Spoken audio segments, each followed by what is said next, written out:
Hello there. Merry Christmas to you if you celebrate Christmas for tomorrow. You might notice the slight twinge of nasalness to my voice. I did actually record this episode yesterday and then I went to edit it and there was no sound. So now you get me sounding like this. But if that is not reflective of the kind of end of year that I'm having, I don't know what is. I'm not sure if you, like I, are crawling to the end. But if you are, what has been in the water this December? Everybody I talk to, we're all barely alive. And I thought, because obviously there is daycare shutdown across the Christmas and New Year period, naturally, these people need a holiday. I totally understand that. As a solo mum, there is no more terrifying feeling than understanding that you are staring down the barrel of 2 weeks of raw dogging it without any daycare assistance. And so in my mind, I had wanted to get a week of leave before daycare shut and then some time afterwards. The week before has just slowly, inch by inch, minute by minute, been eaten into. So that didn't happen. And I am hoping to Christ, happy birthday for tomorrow, that it is going to happen on the other side. Because if I do not get just some clear air, just some time to myself to recalibrate and to realize, no, Rachel, you don't need to blow up your life. You are just really tired. Do you ever get in that space where you think you need to go and literally blow your life up? I think I've got to quit my job. I think I'm going to do this. I've got to do this. Because, of course, you've had a child, right? And in my case, I've had a child on my own.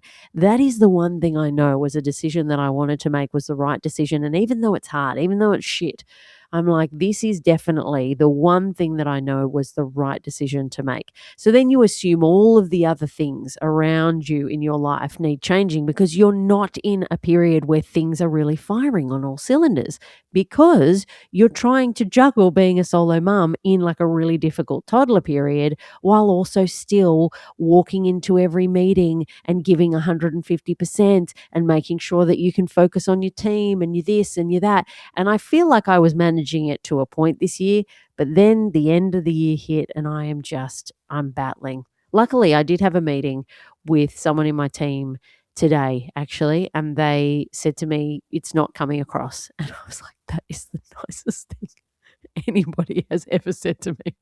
Oh, my word. So if you have had a end of year like that and you're just like barely hanging in there, God, I feel for you. The daycare shuts today and I'm like, oh my God, it's all over. And I've just got to, what am I going to do? How am I going to fill the days? Anyway, Christmas cheer. It's so interesting. I thought I would do another Christmas episode this year because I like it as a good marker. Last year, Olivia was 1, and what a waste of time Christmas with a 1-year-old is. I watched a video recently of Christmas morning where I came out, and I mean the jazz hands that I was trying to do to get her to perk up a little bit and be excited, when in reality she's like, what is happening? Why are you excited? I don't understand what any of these gifts are that you're putting in front of me. And so it was just a bit of a letdown. If I'm brutally honest. Whereas this year, she's definitely getting it. The Christmas cheer is there. She understands what this is all about. She doesn't understand that Santa will bring her gifts yet. She understands that Santa is a guy. She's not that jazzed about him, to be honest. Every time he pops up in our real life, like, if you see the shopping centre Santa or Santa pops into the daycare to visit, I mean, she is immediately bawling her eyes out. So I didn't even book in Santa photos this year because the very first year I did them when she was less than a year, and the photo is me laughing next to Santa while she screams her head off in utter fear. The second year I booked in with my best mate and her partner and their kid, and we were going to all do a family Christmas photo together. We all stood in line. We got all the way down to Santa's little room where he sits everybody down. She had a mental breakdown. I left them to have their photo together in peace and walked off to another area of the shopping centre and let her have a menti B. And this year I thought, I'm just not going to bother because, sure, I get it. And it's lovely to mark the years with Santa photos and to have those to flick through in future years. But ultimately, if she doesn't like Santa, I don't need to be forcing her to go and meet with Santa just because I need something for nostalgia. You know, I don't need a Santa photo if you are going to have a traumatic experience to get that photo. So we've just left that by the wayside. We have had our first Christmas tree this year. That was an exciting sort of shift because I haven't had a Christmas tree since I lived at home with my family because I just couldn't be bothered with the faff, to be honest. And I'm like, what am I going to put something up? I got to put down. I can barely keep the rest of my life admin in check. So no, I'm not adding this to the to-do list.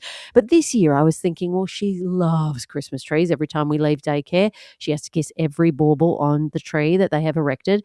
And one of the things that I love about our daycare is they love a dress up. We never dress up, but they love a dress up. A lot of color and movement going around. They love a decoration. So there's a million things in the foyer of the daycare. But when she's had 19 minutes of sleep at daycare, and we are on a tight, tight schedule to get her home and get her in bed early enough that she won't have a colossal meltdown, I really don't support their love of decorations in that moment because they've got 70,000 baubles around about her level on that tree and she has to kiss every single one before we can walk out. And then they've got 2 gingerbread men and 3 Santas that sit on a shelf. She has to pull all of those down individually, kiss them, hug them. It's very adorable. Don't get me wrong. But it would be way more adorable if we had all the time in the world, which you never have with a toddler. And that's the only thing you need, right? To have nowhere to be. But she needs to do this ritual when I'm just wondering, how am I going to find a wormhole in the space-time continuum to manage to get her home, bathed, fed, and in bed in 13 and a half minutes? Not going to happen. So she definitely is very enchanted by anything sparkly and Christmassy. So that was exciting to get the tree. But it's interesting how your dream of things does not match the reality. And I really feel like this is a fundamental lesson in parenting. Don't hope for anything. Don't let yourself be hopeful. Don't you make that mistake. You put one foot in front of the other and you live each day as it exists in that moment.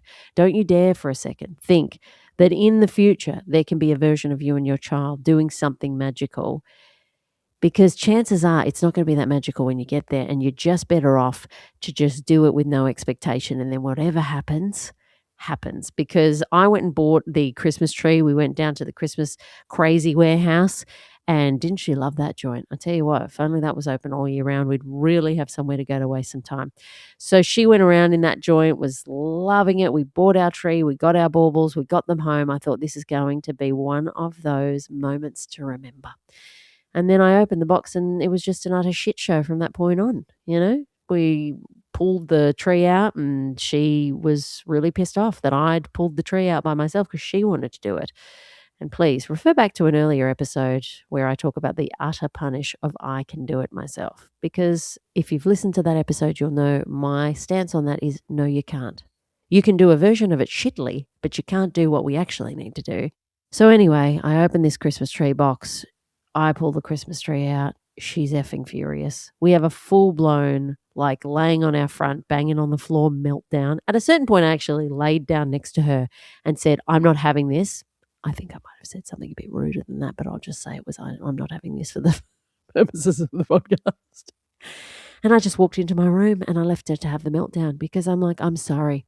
I've just spent an hour and a half in Christmas crazy getting a Christmas tree for you so that you can experience the magic of Christmas and the lights and everything in the privacy of your own home and kiss all of the baubles you want at all of the time you want. And I have only just put a pair of scissors into the sticky tape on the box and you've already got a problem with it. So anyway, I have obviously had to come out of my room because, you can't just leave them. Sometimes you just like to shut the door, wouldn't you? And just go to the shops. But that's not allowed.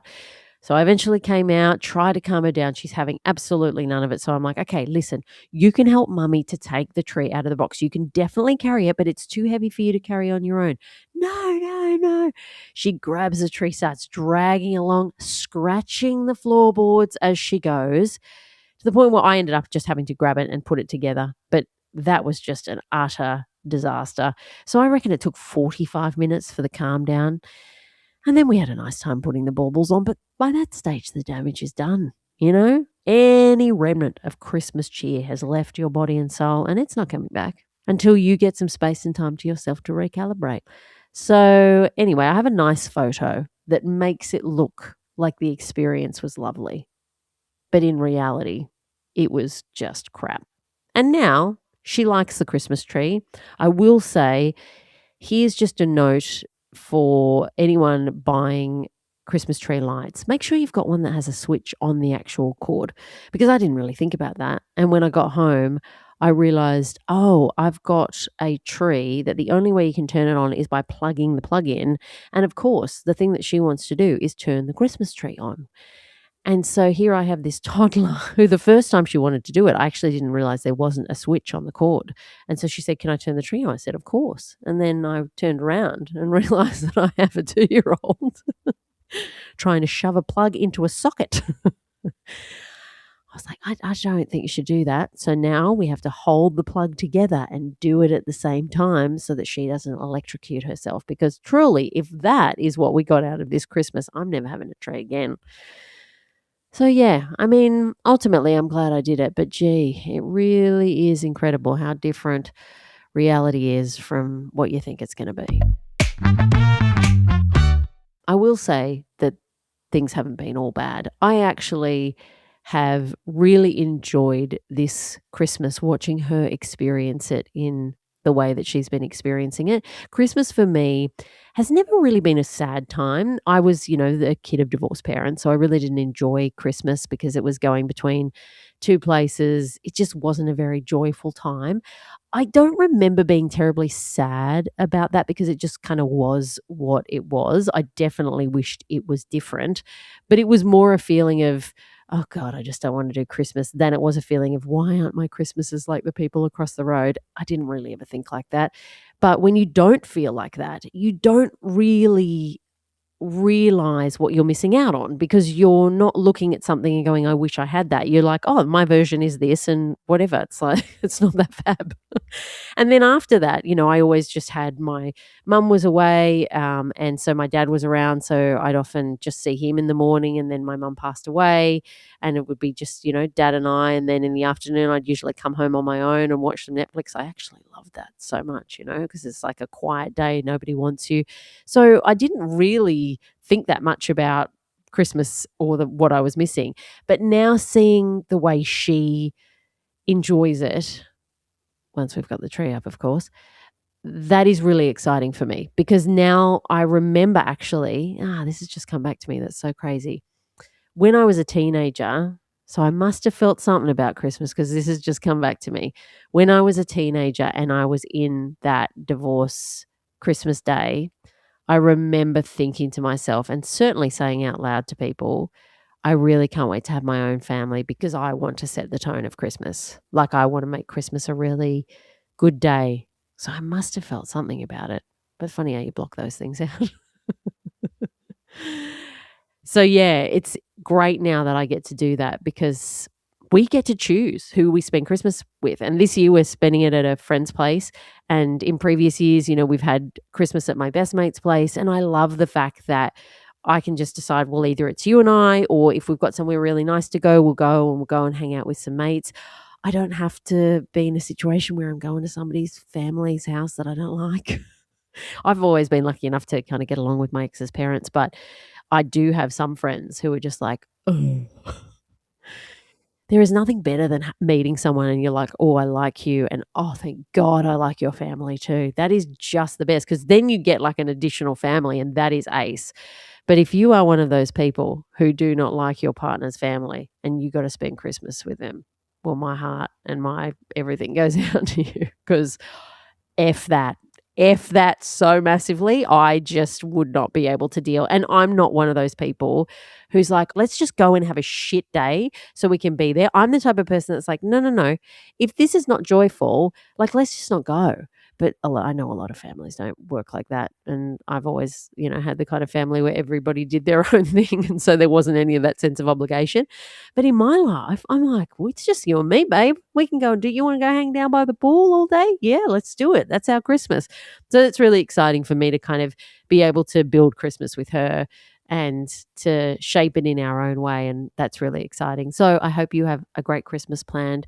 I hope you're getting some time off. It's always a nice period of reflection, I find, this time of year, just to kind of really take stock of things and recharge before it all ramps up again in January and we forget we ever had any time off. And next week for my New Year's Eve episode, I'm going to actually do a bit of a roundup of all of my most valuable products of this year, the things that I have absolutely loved and can't live without, in case you are sort of looking for things across a bunch of different kind of categories, but just things that I'm like, oh, if those things broke, I would definitely be devastated and would buy them again. Because I think sometimes it's just helpful to have some recommendations for things, because God knows you can waste a lot of crappy money on this stuff and it's just a waste of everyone's time. And nobody needs to be wasting more money at this time of year, let's be honest. Although one of the great benefits, I've got to say, of having a small family, I've very rarely had a lot of people to buy for. And I see some of those people who are like buying for 19 different cousins and nephews and nieces. And I'm just like, I mean, how do you do it? How do you do it? Have a great day tomorrow, and I will see you next week for my New Year's episode.